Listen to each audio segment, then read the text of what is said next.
नमस्कार और स्वागत है आपका अपने YouTube channel study with news में। और जैसा कि आप देख रहे हैं, आज हम एनसीईआरटी ज्योग्राफी को पढ़ेंगे। हमने अपने पिछले वीडियो में भूकंप के बारे में पढ़ा था कि किस तरह से प्लेटों के टकराने से भूकंप वगैरह आते रहते हैं। ठीक है, तो जब भूकंप आता है तो वो अपने साथ वो क्या क्या लेकर आता है, उसके नाम क्या है, ठीक है, और उसमें हमें क्या क्या मिलते हैं। तो देखिए, यहाँ पर मैंने थोड़े से भूकंप का मैंने चित्र बनाया है। आप जानते हैं भूकंप जो है जो है मेग्मा, भूकंप में मेग्मा बाहर आता है जो कि मेंटल पे रहता है। ठीक है, मेंटल से मेग्मा बाहर निकलता है। तो ये जब बाहर निकलता है तो हम, जब ये ठंडा होता है तो हम कहते हैं लावा, क्योंकि ये जो मेग्मा होता है काफ़ी गर्म लाल दहकता हुआ रहता है। ठंडा होने पर इसका नाम हो जाता है लावा। ठीक है, तो देखिए, सबसे पहले जो मेग्मा बाहर आता है तो लावा बनता है। ठीक है, उसके बाद हम इसके नाम को रखते हैं आग्नेय। ठीक है, तो जो ये ठंडा हो जाता है तो चट्टान का निर्माण करता है अंदर से। काफ़ी सारे कह सकते हैं कि इस चट्टान में काफ़ी सारे बहुमूल्य पदार्थ भी बाहर आते हैं। ठीक है, धूल कण चट्टान, लोहा वगैरह, लोह अयस्क, ये सभी बाहर आते हैं। तो हम इनको बारी बारी से पढ़ेंगे। तो सबसे पहले ये जो बाहर आता है लावा, ठीक है, मैग्मा ठंडा होता है तो लावा हम उसे कहते हैं।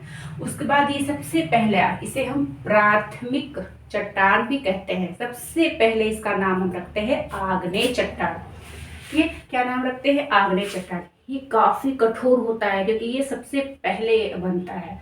लावा के बाद ये सबसे पहला चट्टान है जो भूकंप के बाद ज्वालामुखी के बाद ये बाहर आकर निकलता है, बनता है।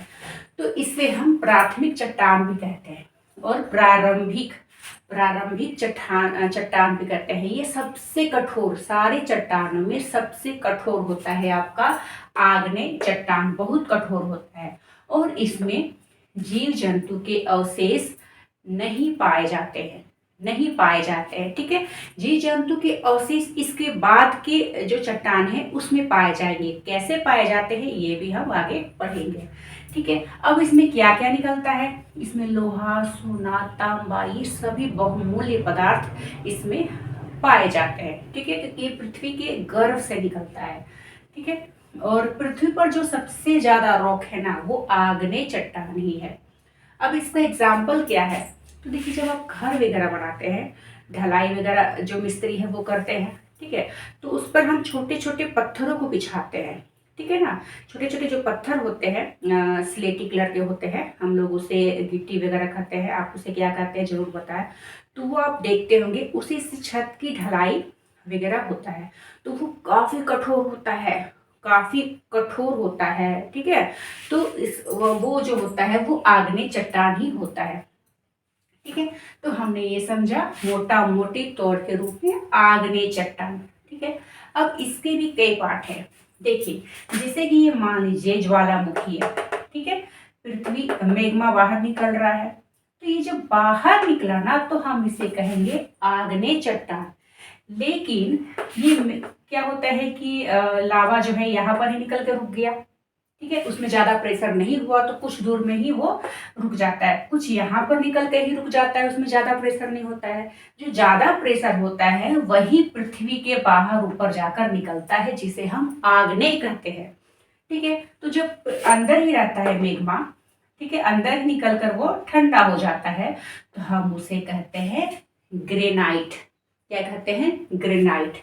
ये जमीन के अंदर ही रहता है। ठीक है, जमीन के अंदर ऐसा आग्नेय चट्टान जिसका निर्माण गहराई में ही होता है। ठीक है, इसे हम पातालिक भी कहते हैं, पातालिक चट्टान, आंतरिक चट्टान, जमीन के अंदर ग्रेनाइट, ये सभी इसके नाम है। और ये भी हम इसे आग्नेय में ही इसे कहते हैं, आग्नेय में ही इसे रखा जाता है। ठीक है, तो ये समझ लीजिए, सबसे पहले मतलब थोड़ा सा ही मेग्मा ऊपर आता है, बाहर नहीं। बाहर तो ये आपका जमीन हो गया। ठीक है, तो बाहर ये नहीं आ रहा है, ये जमीन के अंदर ही है, थोड़ा सा प्रेशर में ही ये रुक जाता है, तो ग्रेनाइट का निर्माण होता है। फिर थोड़ा सा और ज्यादा निर्माण वो करता है, ज्यादा प्रेशर लगाता है। ठीक है, तो यहाँ पर आकर अगर मेग्मा जो है वो ठंडा हो जाता है तो हम कहते हैं मध्यवर्ती आग्नेय। इसका नाम भी आग्नेय चट्टान है, ये भी प्राथमिक चट्टान है, ठीक है। लेकिन यह है मध्यवर्ती, क्योंकि आप ये देखिए ग्रेनाइट और आग्नेय ये दोनों के बीच में है, तो हुआ ना मध्यवर्ती आग्नेय। इसमें क्या होता है कि देखिए यहाँ पर क्या होता है कि इसमें इसके काफी सारे नाम हैं, ठीक है। मेकोलिथ, लेपोलिथ, फेकोलिथ, मतलब जितने लीथ है ना, लीथ करके आपको जो नाम आएंगे उसे आप मध्यवर्ती आग्नेय में इसे रखा जाता है, ठीक है। हमने 3 आग्नेय को पढ़ा, ठीक है। जो जमीन के ऊपर आएगा वो आग्नेय हो गया, इसे हम प्राथमिक प्रारंभिक चट्टान कहेंगे। जो सबसे नीचे रहता है ग्रेनाइट, और दोनों के बीच में हो गया मध्यवर्ती आग्नेय। तो इन दोनों को तो हम नहीं पढ़ेंगे उतना, कर सकते हैं कि जमीन के अंदर ही है, अंदर ही रहता है, बाहर तो निकलता नहीं है, ठीक है। तो अब ये जो आग्नेय है ना, इसी का रूप बदलता है, ठीक है। कैसे? तो देखिए ये जो आग्नेय है काफी कठोर है, सबसे कठोर होता है।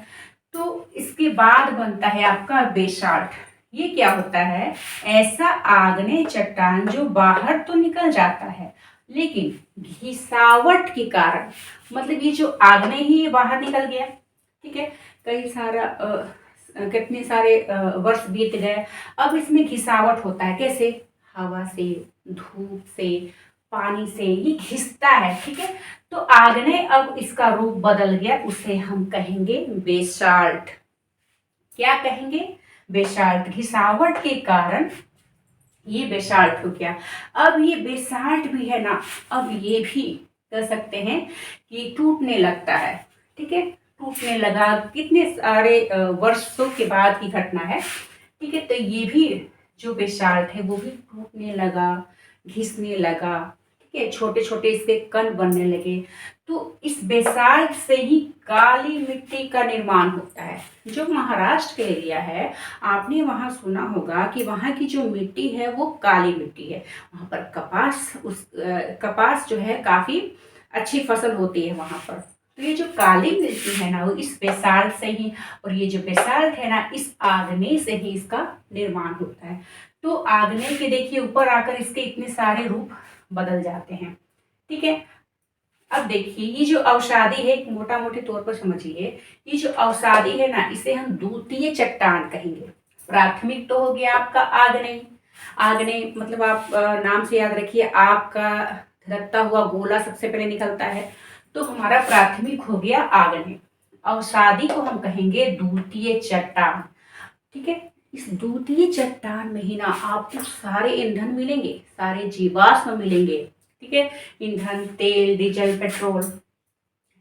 देखिए ये क्या होता है, अवसादी मतलब बिछ गया, समझिए कि एक परत आपका भूकंप से, जीवाश्म कह सकते हैं कि जब ज्वालामुखी फटा तो एक परत मोटा बिछ गया।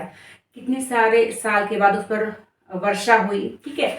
वर्षा के बाद वो जमीन जो है वो बैठ गई, ठीक है। कई सारे भूकंप हुआ, वर्षा हुई, तो कुछ वहां पर जीव जंतु वगैरह वहां पर दब गए, ठीक है। फिर वर्षा हुई, जमीन की एक मोटी, मिट्टी की एक मोटी परत जो है वो बैठ गई, बिछ गई, ठीक है। तो ऐसे कैसे करते जो होता है अवसादी जो है परतदार, परतदार जो है उसका मोटा लेयर बिछते जाता है, ठीक है।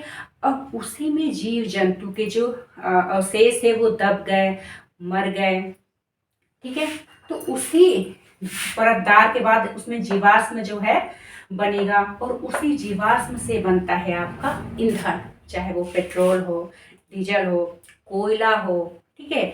ये सभी इस प्रक्रिया से गुजरते हैं, ठीक है। इतनी सारी जानकारी आपने समझा। चलिए हम फिर से रिपीट कर रहे कि ज्वालामुखी के फटने पर अंदर से जो मेग्मा निकलता है, ठीक है, मेग्मा बाहर आता है, लावा बनता है ठंडा होकर, फिर उससे बनता है हमारा आग्नेय चट्टान। अगर जमीन के अंदर वो 2 भागों में रहता है, पहला है आपका ग्रेनाइट और उसके बाद है आपका मध्यवर्ती आग्नेय।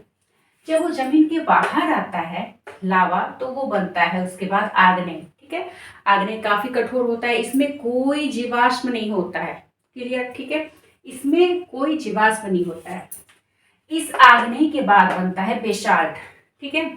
बेसाल्ट बनता है, फिर बेसाल्ट से बनती है काली मिट्टी। ये है हमारा प्राथमिक चट्टान। द्वितीय चट्टान जो है वो है अवसादी। हम इसे और डिटेल्स में आगे जानेंगे। तो अवसादी में ही तलछट्टी होता है, परतदार लेयर बिछता है। अवसादी में ही जीवाश्म और ईंधन होता है। ठीक है, इतनी सारी जानकारी आपको अच्छी लगी, आपको समझ में आया, आप रिपीट करते रहिए, थोड़े थोड़े पार्ट को डिवाइड करके आप पढ़िए, आपको समझ में भी आएगा, अच्छा भी लगेगा, आपको याद करने की जरूरत भी नहीं पड़ेगी। आज के लिए इतना ही। नेक्स्ट वीडियो में हम इस चट्टान को फिर से आगे पढ़ेंगे। तब तक के लिए धन्यवाद।